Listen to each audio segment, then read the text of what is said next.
All right, folks, this is getting out of hand. The media in America is trying to convince people that Israel's war against Hamas is very much relevant to us here in America, and that Hamas is somehow a direct threat to Americans. I have to tell you, folks, Hamas, I don't know how to explain other than just pointing out raw resources. Hamas does not have the resources to beat Israel. They certainly are not going to be going halfway around the world and bombing American cities. The Hamas Air Force does not have, strategic bombers to send over here and attack us. Hamas does not have a navy, let alone a Marine Corps, who could come across the ocean and stage a amphibious invasion of the United States. People are actually worried about this now. And I've tuned on briefly, just like I've just in tuning the channels, scrolling past a couple times today.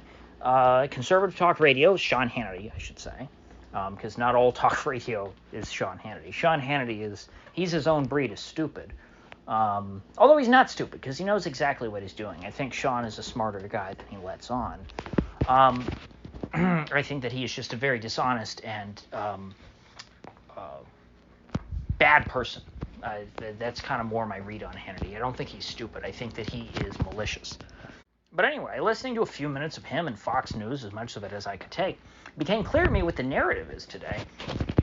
And that is that, because it's all Israel all the time on Fox and on Sean Hannity. That is the main focus. Kind of like Ukraine was the main focus for a while. Remember that? And so everything that is going on over there in the Middle East is being, first of all, it's not only Hamas's fault. They moved on from saying everything is Iran's fault. And then they're talking about how Iran is attacking innocent American troops stationed in Syria. Unprovoked attacks on American bases in Syria. Now, for those of you who are eagle-eyed, even though this is an audio presentation I'm giving here. Those of you who have tuned senses and are following along at home, you probably have already figured out a problem with Fox's narrative. Because we're told, Hamas, they're puppets of Iran, and Iran is attacking Americans in Syria, and so therefore, they're going to attack us next here at home, and so we got to fight them over there, so that we don't have to fight them over here. And you better be stocking up on ammo, because Iran and Hamas, they're coming for you. That's what they tell us. Well, before I even get to the issue about Syria, actually, when I listened a little longer to Fox, they said, well, no, actually, it's not directly Iran that is fighting the Americans in Syria. There are reports, okay? So there's your first level of reasonable doubt. There are reports of groups affiliated with Iran that attacked an American base in Syria. Okay, so let's just address that before we get to the whole Syrian elephant in the room. Reports of groups associated with Iran. So they just attribute anyone who they don't like as being a part of Iran. Iran is responsible for whatever anyone who doesn't like America, obviously they're affiliated with Iran, and that is Iran's doing. That was obviously on orders from Tehran. We know that Iran controls the mind. They have perfect mind control over every Shiite Muslim across the Middle East. They are all puppets of Iran. None of them have their own agency. And certainly not any of these multitude of splinter groups across the Syrian hellscape. None of them act independently. They're all acting on behalf of Iran, except for Al-Qaeda, which of course is acting on behalf of the CIA. But Al-Qaeda is not a Shiite group, so we don't talk about them unless we need to invoke 9/11. Then we talk about Al-Qaeda. But other than that, Al-Qaeda is great. I mean, it's literally about you can count the number of days that Al-Qaeda has been an enemy of the United States on one hand, because the rest of the thousands and tens of thousands of days, maybe at this point, probably just in the thousands. Going back to 1979 or so, Al-Qaeda has always been in the CIA's back pocket. And that's why they hate Iran, because Iran and their friends, the Shiites, they are on the opposite side of Al-Qaeda. So they make it difficult sometimes for Al-Qaeda to operate. And Syria is the greatest example of that. Al-Qaeda was supposed to take over Syria. They were supposed to conquer it, institute their Salafist principality. But that got a little out of hand, and they started spreading into Iraq. And that's when America lost control of them. And they very much wanted to push what became known as ISIS out of Iraq, but they wanted them to stay in Syria. They wanted them to control Syria. They still do to this day. They talk about, the great lost cause of the Syrian Democratic Forces that supposedly control Idlib province, which is the last Salafist principality, the last vestige of Al-Qaeda terrorism in Syria, protected, of course, by Turkey, NATO ally. But the rest of the country has been tamed, for the most part, by Assad and his friends in Tehran.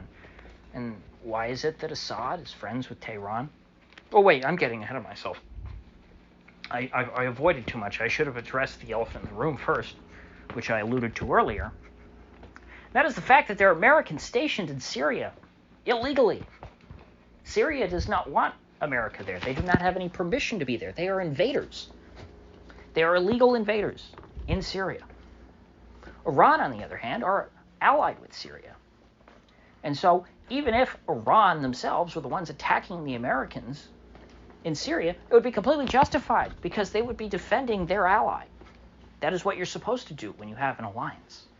Just like they talk about how, the Americans should stand up for Israel right now. If Iran were to attack Americans inside of Syria, that would be, under the same principle, completely justified and, in fact, the right thing to do.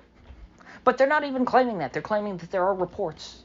The groups affiliated with Iran have attacked Americans in Syria, and we must hold Iran accountable for, doing the right thing. And I don't think that Iran even did that. I think that Iran probably doesn't want to get involved, and so they are doing less than they otherwise could to support their ally Syria. And so they're trying their best to ignore the Americans, and there are probably some local groups who are tired of it because it has been over 10 years, 12 years since the United States instigated the Syrian civil war and had troops there for who knows how long, perpetuating it. But you know what? There is so much complication to what's going on in the Middle East. These networks, the media, they can spin a web of lies so quickly that people don't have time to think about what's true and what's not.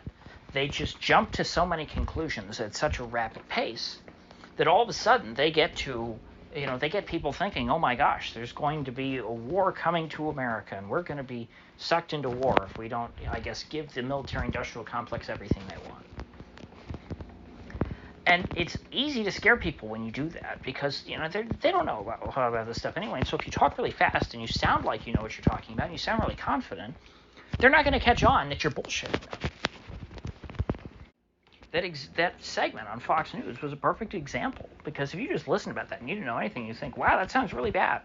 It's like, but if you think about each individual step, each logical leap that they took was wrong. And so every leap that they had to take to get to this whole, and this is why we got to go to war with Iran, that they're buttering people up for.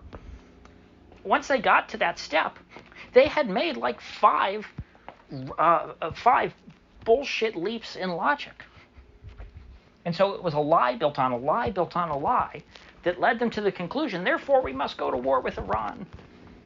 Mark Levin's been saying it for as long as I can remember. I remember the first time I think I listened to Mark Levin, I was like in middle school. And it was maybe my sophomore year of high school.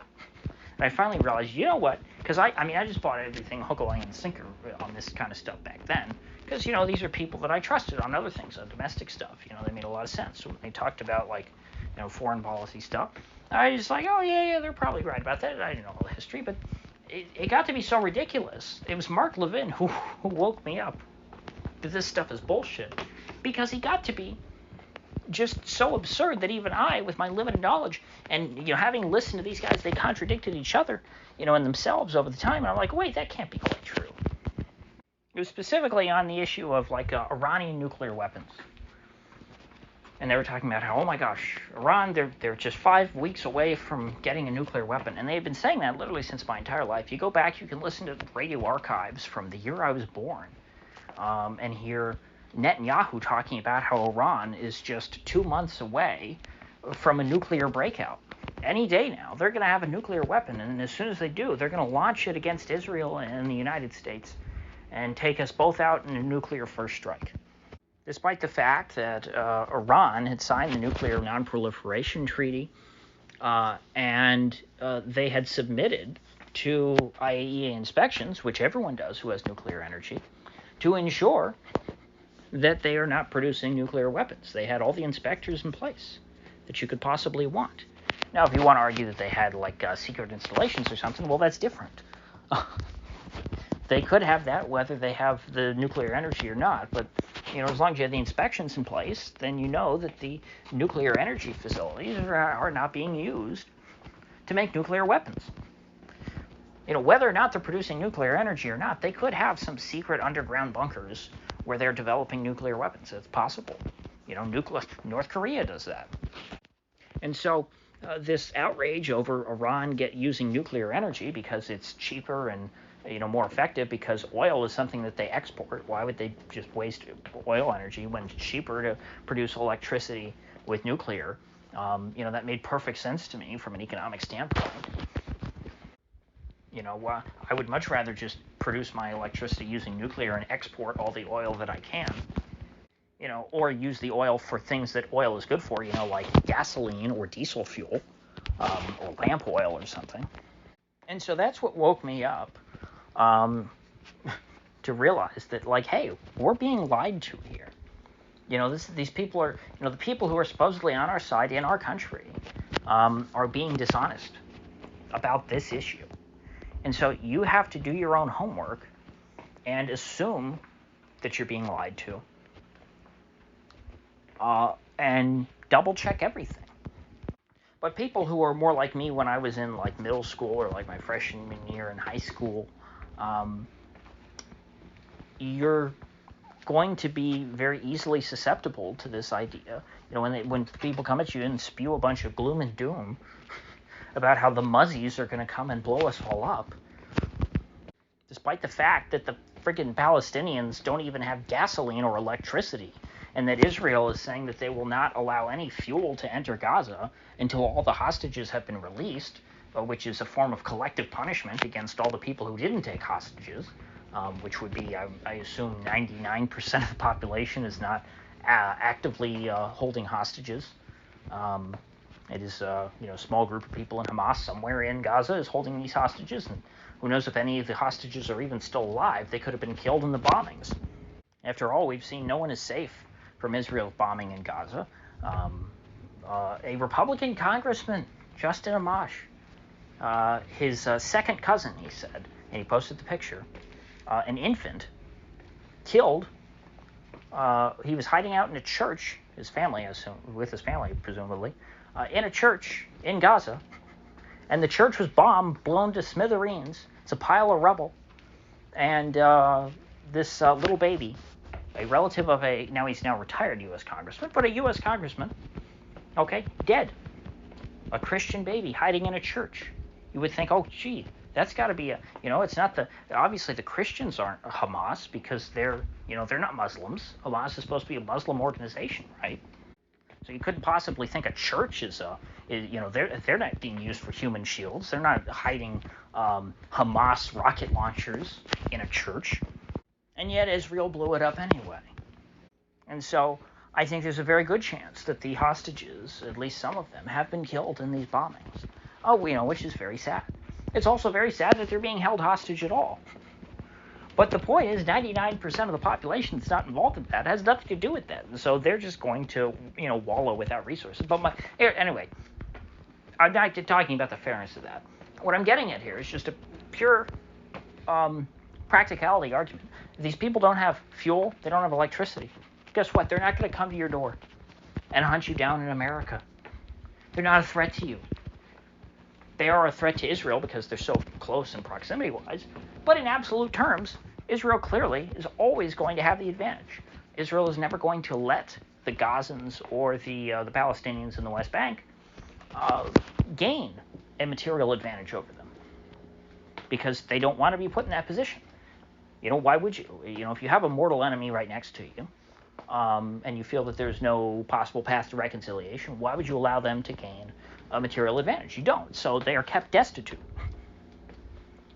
That is the reality. If you are born a Palestinian, you are going to live your life in squalor, and you will never know anything better unless you get out of there. And that's that is what Israel wants them to think, so that they will be motivated to leave. They want them to pick up and go, and stop having children there, and go make a nice life in another country. Do like Justin Amash's family, go to America and be successful, and get away from Israel. That's what Israel's goal is: ethnic cleansing. It always has been.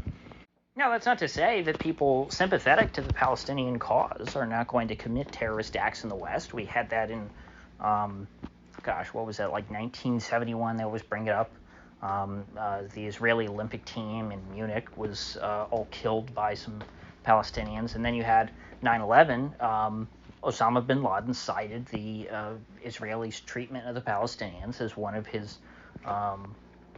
of his motivations for staging the attack, because America supported Israel and Israel did terrible things to them.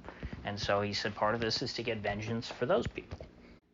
So I'm not saying it won't provoke people into action, but this idea that there's going to be there's some big war in the Middle East, and that there's somehow actually like two very big sides with a lot of power clashing, and that's going to turn into some world war that comes here. Ben Shapiro, I think, was the first person I heard pushing this, because he was talking about how this is going to become a nuclear war. And it's like, whoa, why are you jumping to Israel using nuclear weapons? And of course, he was at least being honest, saying Israel would be launching the nuclear first strike. But nobody else has nukes in that part of the world, as far as we know, other than Israel.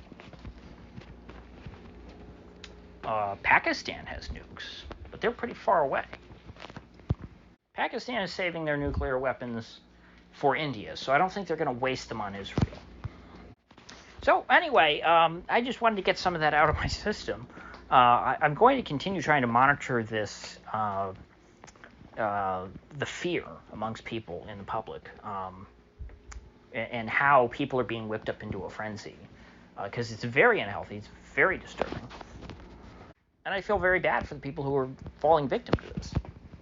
So, with that said, I will see you folks back here tomorrow, assuming that my house doesn't get blown up by the Hamas Air Force.